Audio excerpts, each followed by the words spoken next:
नमस्कार, ये आकाशवाणी पटना है। अब आप राकेश कुमार सिंह से प्रादेशिक समाचार सुनिए। पहले मुख्य समाचार। प्रधानमंत्री नरेंद्र मोदी आज सुबह 11 बजे आकाशवाणी से मन की बात कार्यक्रम में देश विदेश के लोगों के साथ अपने विचार साझा करेंगे। संसद के शीतकालीन सत्र से पहले आज होगी सर्वदलीय बैठक। कल से शुरू होगा बिहार विधानमंडल का शीतकालीन सत्र। सेना भर्ती कार्यालय दानापुर ने 10 से 20 दिसंबर तक आयोजित होने वाली अग्निवीर भर्ती रैली को किया स्थगित। और तेज पछुआ हवा के प्रभाव से राज्य के अधिकांश हिस्सों में ठंड में तेजी से बढ़ोतरी। अब समाचार विस्तार से।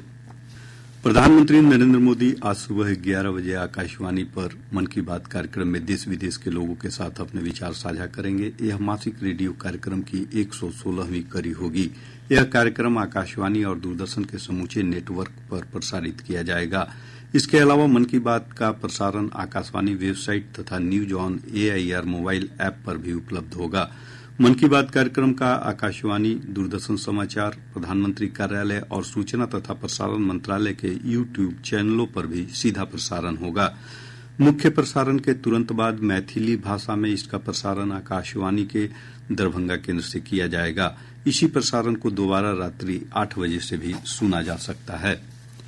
भारतीय जनता पार्टी के वरिष्ठ नेता और प्रधानमंत्री नरेंद्र मोदी ने कहा है कि महाराष्ट्र, झारखंड विधानसभा और देश के अन्य हिस्सों में हुए उपचुनाव में पार्टी की जीत सुशासन और विकास का जीत है।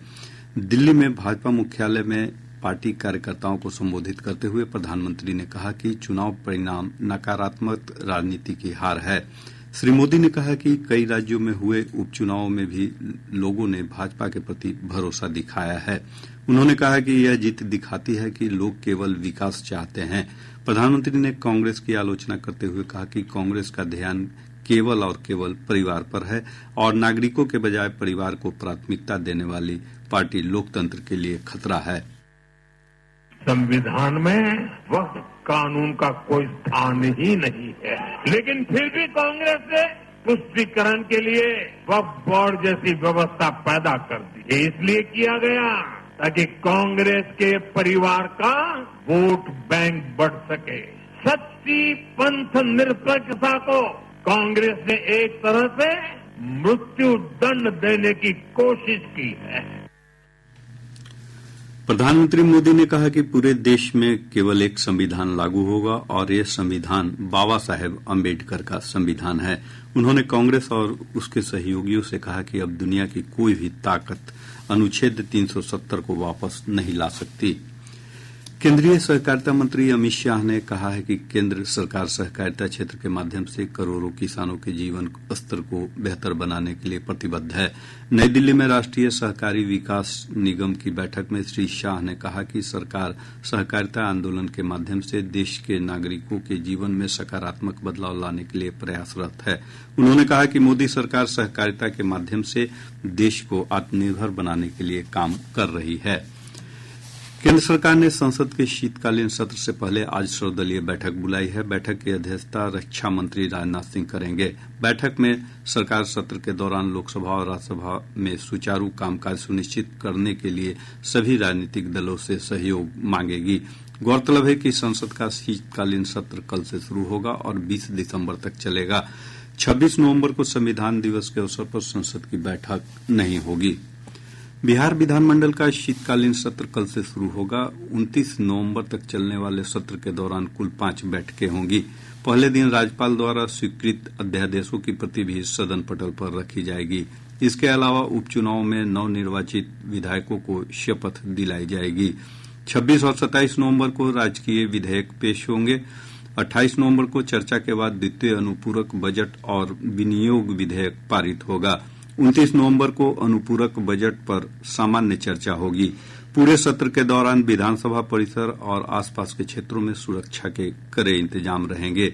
सत्र के सुगम और सफल संचालन को लेकर विधि व्यवस्था संधारण, यातायात प्रबंधन और सुरक्षा व्यवस्था को लेकर पटना के जिलाधिकारी और वरीय पुलिस अधीक्षक की अध्यक्षता में एक बैठक की गई।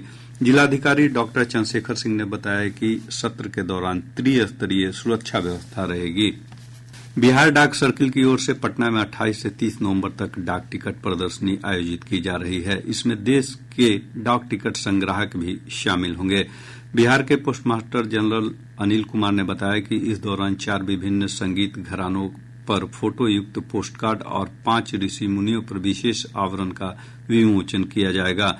उन्होंने कहा कि जनकपुर की राजकुमारी माता सीता और वैशाली की आम्रपाली पर भी विशेष आवरण जारी किया जाएगा। डाक अध्यक्ष ने बताया कि मौर्यकालीन सिक्का और कला, चाणक्य, चंद्रगुप्त तथा कौटिल्य शास्त्र के साथ मंडन मिश्र और शंकराचार्य पर आवरण जारी की जाएगी।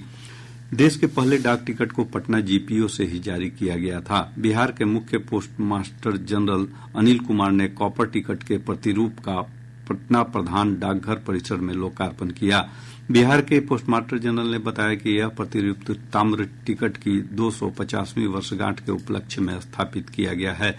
ताम्र टिकट का यह प्रयोग वर्ष 1774 में पहली बार पटना से ही शुरू हुआ था। उस समय यह अजीमावादी इकन्नी दुवन्नी के नाम से प्रचलित था। यह ऐतिहासिक पहल बिहार की सांस्कृतिक धरोहर को संरक्षित और प्रदर्शित करने की दिशा में एक मील का पत्थर है।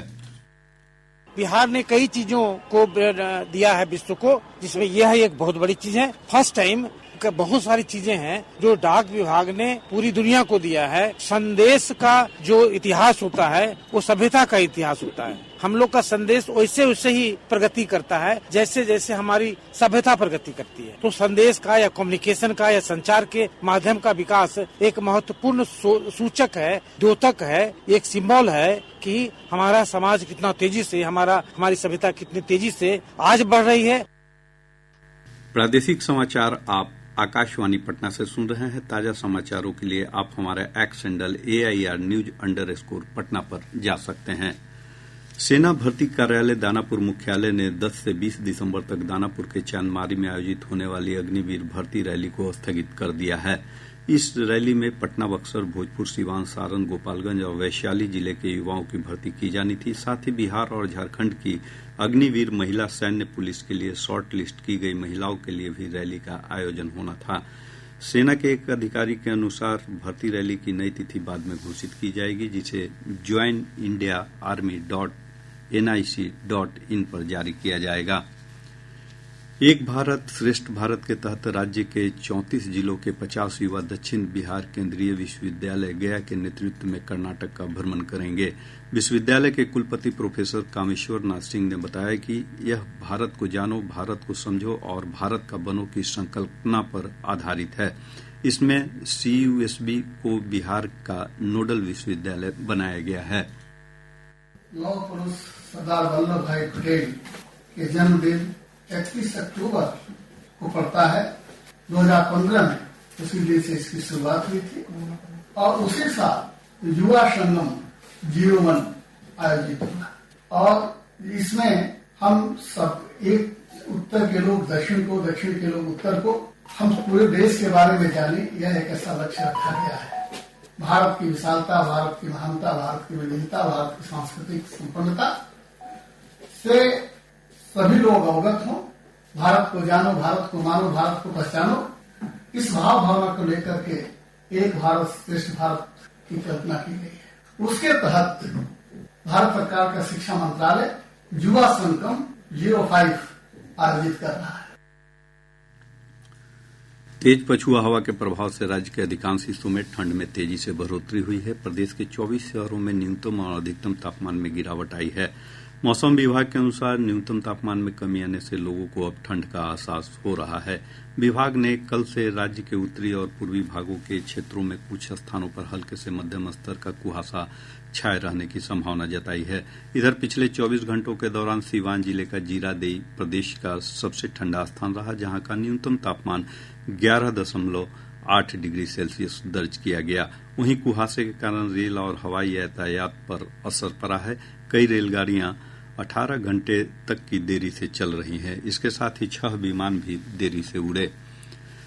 राज्य में वायु प्रदूषण का प्रकोप जारी है। कटिहार शहर पिछले 24 घंटों के दौरान प्रदेश का सबसे प्रदूषित शहर रहा। केंद्रीय प्रदूषण नियंत्रण बोर्ड के अनुसार यहां का वायु गुणवत्ता सूचकांक 365 दर्ज किया गया। इसके साथ ही हाजीपुर का AQI 351, बक्सर का 318 और पटना का AQI 298 दर्ज किया गया। सिखों के 9वें गुरु श्री गुरु तेग बहादुर का शहीदी दिवस आज मनाया जा रहा है। श्री गुरु तेग बहादुर के बलिदान को हर वर्ष शहीदी दिवस के रूप में याद किया जाता है।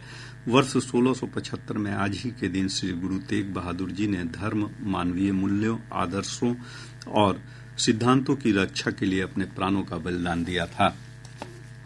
निर्वाचन आयोग आज राज्य भर में सभी मतदान केंद्रों पर संक्षिप्त मतदाता पुनरीक्षण कार्यक्रम के तहत विशेष शिविर का आयोजन कर रहा है।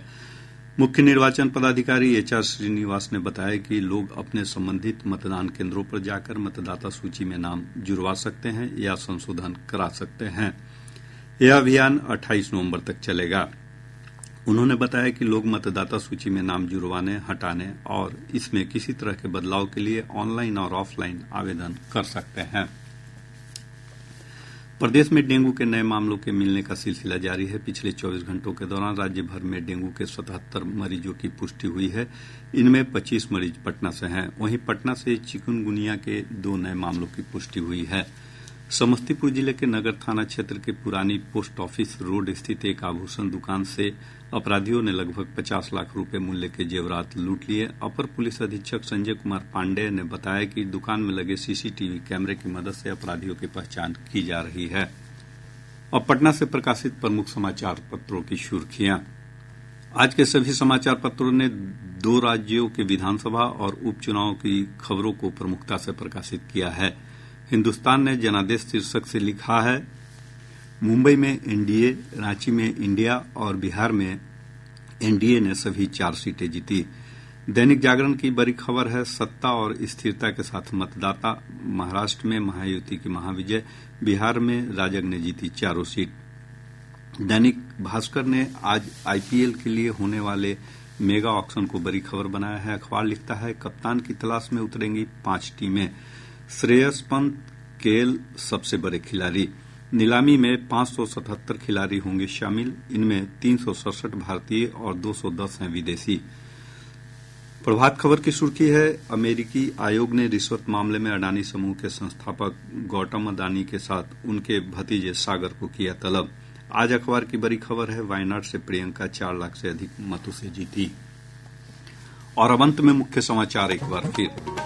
प्रधानमंत्री नरेंद्र मोदी आज सुबह 11 बजे आकाशवाणी से मन की बात कार्यक्रम में देश विदेश के लोगों के साथ अपने विचार साझा करेंगे। संसद के शीतकालीन सत्र से पहले आज होगी सर्वदलीय बैठक। कल से शुरू होगा बिहार विधानमंडल का शीतकालीन सत्र। सेना भर्ती कार्यालय दानापुर ने 10 से 20 दिसंबर तक आयोजित होने वाली अग्निवीर भर्ती रैली को किया स्थगित। और तेज पछुआ हवा के प्रभाव से राज्य के अधिकांश हिस्सों में ठंड में तेजी से बढ़ोतरी। इसके साथ ही आकाशवाणी पटना से प्रसारित प्रादेशिक समाचार का ये अंक समाप्त हुआ।